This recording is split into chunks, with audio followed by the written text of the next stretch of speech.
नमो भगवते वासुदेवाय नमो नमः। आज 21वां अध्याय गुण दोष व्यवस्था का स्वरूप और उसका रहस्य, इसका वर्णन इस अध्याय में होगा। भगवान श्री कृष्ण कहते हैं कि जैसा कि मैंने तुम्हें बताया कि 3 यह मार्ग हैं मेरी प्राप्ति के लिए, एक ज्ञान, एक कर्म और एक भक्ति। तो इन तीनों मार्ग में से अब जिसमें जाना चाहें उसमें जाकर मेरी प्राप्ति कर सकते हैं। लेकिन बात तो यही है कि जब आप उस धर्म में आते हैं तो उस धर्म की बिल्कुल निष्ठा से आपको उसका पालन करना होता है। ये नहीं कि आप कभी उसका पालन कर रहे हैं तो कभी किसी और चीज़ का पालन करने लग जाते हैं, जिससे गुण और दोष के बारे में हमें जानने को मिलेगा कि गुण किस में आ रहा है, दोष क्यों आ रहा है, और ये गुण का ही होना क्यों जरूरी है और दोष भी किसी चीज़ में क्यों ही है, और किसी एक चीज़ का उसमें ही गुण होना और उसी में किसी चीज़ का दोष भी होना, तो ऐसा क्यों होता है। किसी एक चीज़ का करना किसी मनुष्य के लिए सही है पर वही चीज़ कोई और मनुष्य करे तो वह गलत है। हालांकि हालांकि मनुष्य का शरीर तो एक ही है, लेकिन फिर भी हम उसके अंदर वो जो भेद करते हैं, वो जो गुण और दोष हैं, इनके बारे में हमें जानने को मिलेगा। तो भगवान कहते हैं कि इस शरीर की उत्पत्ति, ब्रह्मा जी की उत्पत्ति, आकाश की उत्पत्ति, यह सभी पंचभूतों से हुई है, जो कि यही है आकाश, वायु, जल, पृथ्वी, तेज। अब जब सबकी उत्पत्ति इन्हीं से ही हुई है तो ये गुण और दोष अपने अपने धर्म के अनुसार है, और धर्म हर मनुष्य को मिलता है उसके अधिकार के अनुसार, कि कोई ब्राह्मण है, कोई वैश्य है, कोई क्षत्रिय है तो कोई शूद्र है। लेकिन जिसको जो धर्म मिला है वह उसका ही पालन करे तो वही सब ठीक। अब कई जगह ये दोष में हो जाती हैं, जैसे कि यदि कोई देश जिसमें कृष्ण सार मृग नहीं है, जिसमें ब्राह्मण भक्त नहीं है, तो वह जगह ही अशुद्ध है, वो जगह ही अपवित्र है, वो देश ही अपवित्र है, यह मान लीजिए। अब समय समय के बारे में, कर्म हमें यदि कोई करना है और जो चीज़ हमें कर्म करने के लिए चाहिए यदि वह हमें समय पर उपलब्ध हो जाए वहाँ से, तो वो समय पवित्र है, नहीं तो वह भी अपवित्र है। तो किसी चीज़ में किसी चीज़ का गुण होना और दोष होना स्वाभाविक है। अब कुछ चीज़ें ऐसी होती हैं जो समय के साथ अशुद्ध भी हो जाती हैं, जैसे कि अन्न होता है, पकाया गया उस समय वह शुद्ध है लेकिन फिर वह अपवित्र हो जाता है, अशुद्ध हो जाता है, बासी हो जाता है। यदि हम देखें पुष्पों को, तो पुष्प के ऊपर जब हम जल छिड़कते हैं तब वो शुद्ध हैं, लेकिन उन पुष्पों को यदि हम सूंघ लें तो फिर वो अशुद्ध हैं। सूंघे हुए पुष्प तो भगवान को भी अर्पण नहीं किए जाते। सरोवर होते हैं, नदी होते हैं, इनमें जो जल बह रहा है वह पवित्र है, लेकिन गड्ढों में यदि जल पड़ा है तो वह अपवित्र है। यदि हम एक पात्र लें और उसमें जल डाल दें तो वह पवित्र है, लेकिन यदि उसमें मूत्र आदि डाल दें तो वही अपवित्र है। तो यह जो गुण और दोष है किसी की चीज में होने के, ऐसे ही यह शरीर में भी होते हैं। कोई विषय वासनाओं में उलझ जाता है तो कोई भोगों के अंदर, कोई स्वर्ग आदि की प्राप्ति चाहता है तो कोई देवता बनना, कोई रसातल का राज्य चाहता है तो कोई संसारिक वासनाओं में ही उलझा रहना चाहता है, कोई गृहस्थ में आकर अपनी पत्नी, अपने पुत्र और बच्चों में ही उलझ कर मर जाना चाहता है। तो यह गुण और दोष ही तो है।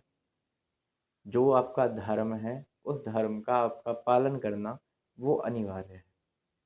उस धर्म का पालन करना बहुत ही जरूरी है जिस भी धर्म में आप आते हैं। कोई एक चीज़ करना किसी मनुष्य के लिए सही है तो किसी मनुष्य के लिए सही नहीं है। जैसे कि एक सन्यासी है, उसका किसी स्त्री के संग में आना यह घोर अपराध है। लेकिन वहीं कोई गृहस्थ है और वो अपनी पत्नी के संग में आ जाए तो उसमें कोई पाप नहीं है। ब्राह्मण है, उसको दूध बेचना वो निषेध बताया गया है, लेकिन वैश्यों के लिए इसको वृत्ति बताया गया है कि वह दूध बेच सकते हैं। तो इससे हमें क्या समझने को मिल रहा है? इससे हमें यही समझने को मिल रहा है जिस प्रकार से जिसको अधिकार अनुसार जो धर्म दिया गया है उसका वह पालन करे, और क्यों करे, ताकि वह अर्थ, धर्म, काम, मोक्ष इनमें सिद्ध हो सके। जब वो इनमें सिद्ध होगा तभी वह अपने आत्म स्वरूप को पहचान पाएगा, और यदि वह अपने आत्म स्वरूप को नहीं पहचान पाता तभी वह इस जंजाल में फंसा रहता है, इस जन्म मरण के फेर में अटका सा रहता है। हालांकि उसे मन मने मिल भी जाए स्वर्ग आदि के भोग, लेकिन फिर क्या, क्या वो स्वर्ग आदि से बाहर नहीं निकलेगा? घूम फिर के तो फिर वृक्ष आदि योनियां भी मिलेंगी, फिर मनुष्य जीवन मिलेगा, फिर वो प्राप्ति करेगा, तो यह जन्म मरण के फेर में ही वह उलझा रहेगा। उसका क्या फायदा है? केवल नुकसान ही है। जब इस बात का उसे पता है कि एकमात्र जगत के स्वामी श्री नारायण ही हैं, तो जब वह यह बात जान लेता है फिर भी वह इन चीज़ों के अंदर आसक्त रहता है। कारण क्या है? कि कोई चीज़ है, उसकी हमें प्राप्ति करनी है। अब हम उसके अंदर अपनी आसक्ति दिखाएंगे कि हमें वह चाहिए, और जब हमें वह चाहिए होती है तो हम उसके पीछे पड़ जाते हैं। फिर हमें वह प्राप्त हो भी जाती है, लेकिन मनुष्यों में उससे कलह हो जाता है। कलह के कारण क्रोध आता है। क्रोध हमारी जो बुद्धि की क्षमता होती है सोचने की, पहले तो उसको खा जाता है। हमारी चेतना को, हमारे पेशेंस को पहले वह नष्ट कर देता है, और उसके बाद जो हम कार्य करते हैं उससे हमें ना स्वार्थ प्राप्त होता है, ना परमार्थ प्राप्त होता है। तो इस कारण से हमें आसक्ति हो जाती है, और इस आसक्ति को मिटाने का एक ही उपाय है, उन परमात्मा में ध्यान करना। जब उसका उन परमात्मा में ध्यान हो जाता है तब उसे किसी चीज़ की आसक्ति होती ही नहीं। तब वो विषयों में उलझा भी रहे तो भी उसे कोई कठिनाई होती ही नहीं। अब जैसे यदि हमें कहीं किसी कंडीशन के अंदर ये विषय भोगने पड़ रहे हैं कि हमें यह सब रहना पड़ रहा है, गृहस्थ में रहना पड़ रहा है, और विषय हमारे सामने आ रहे हैं और हमें भोगने ही पड़ेंगे, तो आप भोगो, उसमें कोई समस्या नहीं है। लेकिन मन से उनके लिए हमेशा बुराई ही हो कि यह विषय अच्छे नहीं हैं, मुझे ये सब भोगने पड़ रहे हैं, मैं इनको अच्छा नहीं मानता, और अपना मन केवल उन परमात्मा में लगाए रखें, आप जहाँ भी रहें, तो उसमें भी कोई बुराई नहीं। लेकिन यह बात कहना कि मैं पहले स्वर्ग में जाऊँगा, स्वर्ग में मैं भोग भोगूँगा, फिर मुझे देवता बनाया जाएगा, फिर मेरे आगे पीछे बहुत से रक्षक होंगे और मेरी सेवा करेंगे, और बहुत वर्षों तक मैं वहाँ पर भोग भोगता रहूँगा। उसके बाद मेरा एक बहुत ही बड़े परिवार में जन्म होगा, जो कि कुलीन परिवार होगा, जहाँ पर राजमहल आदि इत्यादि उनके पास होंगे, और फिर मैं उनमें ऐशो आराम से रहूँगा। लेकिन बाद में क्या होगा?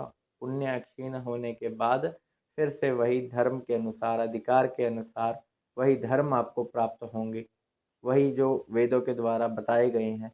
यही मार्ग है भगवान को प्राप्त करने का। जितनी जल्दी समझ जाओ उतनी जल्दी अच्छा है। और यदि फिर भी नहीं समझना, जो विषयों में भटकना चाहते हैं, उनको ये बात अच्छी नहीं लगती।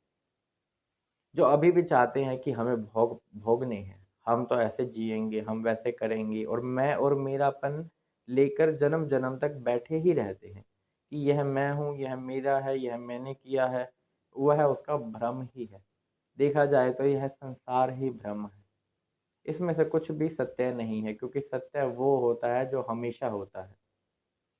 तो सत्य नहीं, ये असत्य है, क्योंकि यह नाशवान है। प्रलय काल में सब कुछ उन भगवान में लीन हो जाएगा। यह सब देवता जानते हैं, लेकिन देवता मनुष्य का जन्म इसलिए तो पाना चाहते हैं, इसलिए जो मनुष्य का जन्म जन्म बहुत ही दुर्लभ है, उसकी प्राप्ति से उन परमात्मा की प्राप्ति की जा सकती है, सिर्फ 3 मार्ग के जरिए, जो कि ज्ञान है, भक्ति है और उपासना है। वेदों ने 3 कांड बताए हैं: उपासना, ज्ञान और कर्म।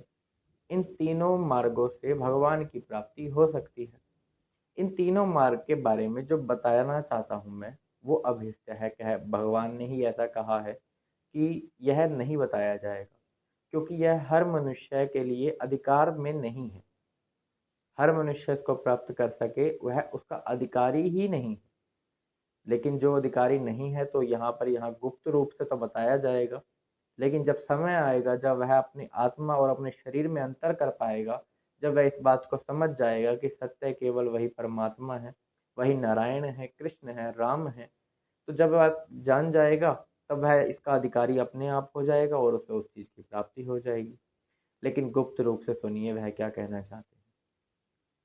वह कहते हैं कि वेदों में जितने कांड बताए गए हैं 3, यह तीनों के तीनों मेरी स्तुति करते हैं। यानी भगवान कह रहे हैं कि यह मेरी ही स्तुति करते हैं। कभी आकाश आदि के रूप में, कभी मेरे अपना नारायण स्वरूप में, कभी कृष्ण में, कभी राम में। तो यह जो चारों वेद हैं, यह भी मूर्तिमान होकर मेरी स्तुति करते रहते हैं और अंततः मुझ में लीन हो जाते हैं समय आने पर।